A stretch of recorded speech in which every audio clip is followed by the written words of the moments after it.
ചലച്ചിത്ര academy chairperson സ്ഥാനത്ത് നിന്ന് നടൻ പ്രേംകുമാറിനെ മാറ്റിയത് പ്രതികാര നടപടിയാണ് എന്നുള്ള വലിയ വിമർശനമാണ് ഇപ്പോൾ ഉയർന്നു വരുന്നത്. സമൂഹ മാധ്യമങ്ങളിലടക്കം ഈ നടപടിക്കെതിരെ വിമർശനം ഉയരുന്നുണ്ട്. ചെയർപേഴ്സൺ സ്ഥാനത്ത് നിന്ന് മാറ്റിയ വിവരം അക്കാര്യം മാധ്യമങ്ങളിലൂടെയാണ് പ്രേംകുമാർ അറിഞ്ഞത്. പുതിയ ചെയർപേഴ്സൺ അധികാരമേൽക്കുന്ന ചടങ്ങിലേക്ക് ക്ഷണിക്കാത്തത് അത് ചർച്ചയായിട്ടുണ്ടായിരുന്നു. അങ്ങനെ ക്ഷണിക്കാത്തത് മനോവിഷമം ഉണ്ടാക്കിയെന്ന് പ്രേംകുമാർ ഇന്ന് മാതൃഭൂമി ന്യൂസിനോട് പറഞ്ഞു. ചലച്ചിത്രമേളകൾ ഉൾപ്പെടെ ഏറ്റവും പ്രധാനപ്പെട്ട പരിപാടികളിലേക്ക് ചലച്ചിത്ര അക്കാദമി കടക്കുമ്പോഴാണ് ഭാരവാഹികളിൽ മാറ്റമുണ്ടാകുന്നത്. മുൻപിരുന്ന കമ്മിറ്റിയുടെ കാലാവധി കഴിഞ്ഞു എന്ന് സർക്കാർ വിശദീകരിക്കുമ്പോൾ ന്യായമായൊരു ചോദ്യം ഉയരുന്നുണ്ട്. നിലവിൽ ചെയർമാന്റെ ചുമതലയുണ്ടായിരുന്ന പ്രേംകുമാറിനെ ഈ മാറ്റം അറിയിച്ചിരുന്നു, എന്നാൽ ഇല്ലെന്നാണ് മറുപടി.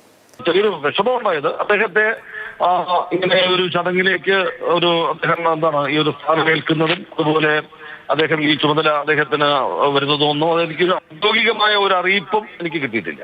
ഔദ്യോഗികമായിട്ടൊന്നും അങ്ങനെ ഒരു അറിയിപ്പോ ക്ഷണമോ ഉണ്ടായില്ല.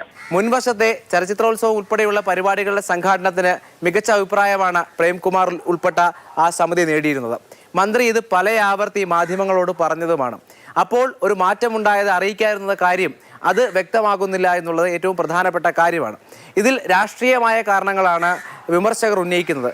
പ്രധാനമായി party secretary M V Govindan പങ്കെടുത്ത പരിപാടിയിൽ ആശാസമരം തീർപ്പാക്കണമെന്ന് പ്രേംകുമാർ പറഞ്ഞ നിലപാട്, ഒപ്പം നിലമ്പൂരിൽ എം സ്വരാജിന് വേണ്ടി തിരഞ്ഞെടുപ്പിൽ ഈ സിനിമാ താരങ്ങൾ ഉൾപ്പെടെയുള്ളവരെ ക്യാമ്പ് ചെയ്യിപ്പിച്ചുകൊണ്ട് പരിപാടിയിൽ പങ്കെടുപ്പിക്കണമെന്ന നിർദ്ദേശം പ്രേംകുമാർ നടപ്പിലാക്കിയില്ല എന്ന് തുടങ്ങിയ വിമർശനങ്ങൾ ഉയരുന്നുണ്ട്.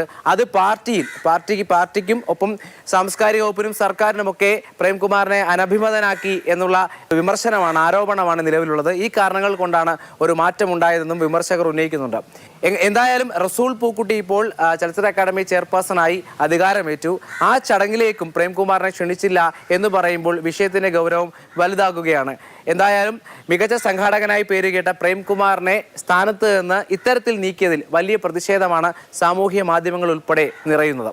Rahul G Nath, Mathrubhumi news, Thiruvananthapuram.